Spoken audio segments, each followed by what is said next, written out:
Hi, my name is Maxwell Newton. I'm from Temple, Texas. I'll be a senior and I'm studying international business and government. I first heard about Texas 4000 my freshman year when I saw a flyer, and I remember thinking it was one of the coolest organizations. I remember thinking, wow, there's a group of UT students riding from Texas to Alaska for cancer research. And from that moment forward, I sort of put it in the back of my head as something that maybe one day I'd build up the courage to apply for. Well, junior year came around and I figured I didn't have any more chances to apply, so I might as well go and try for it. And here I am. I personally ride for all four of my grandparents. All four of my grandparents passed away by the time I was 3 years old. So while I did have people who were close to me who sort of acted like grandparents in my life, I never really had, the traditional grandfather, grandson camping or fishing trip. I never had, the grandmother who would make me warm, delicious, melt in your mouth chocolate chip cookies. So I really do attribute cancer as sort of the factor that stripped me from ever really getting to know or have a relationship with my grandparents. I think really Texas 4000 has had a significant impact on my life already.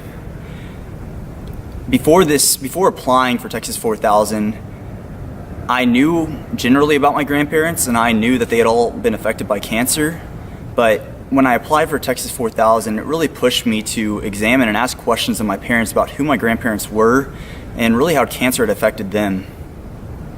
And sort of going off that point, it's amazing to me how almost everyone, whether directly or indirectly, has been affected by cancer.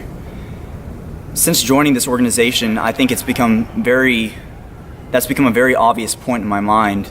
Every week, at every single meeting, we start with ride dedications, where we go around the room and we talk about, we reflect on our weeks and we talk about people who have been affected by cancer in our lives, and we honor them.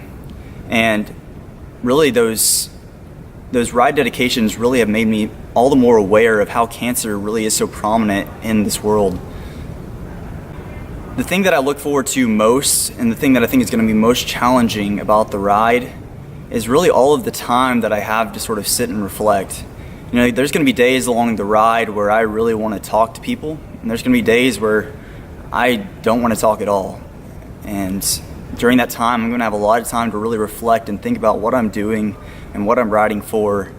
And I'm a little bit worried about some of the things I might find out about myself, but I think what I'm looking forward to most is the fact that I'm going to be able to grow from those experiences. The things that I'm struggling with now, I'll be able to challenge and hopefully overcome, and hopefully I'll become stronger in the end from it all. And I'm really looking forward to this experience, and I'm looking forward to getting to know each one of my teammates. So let's ride.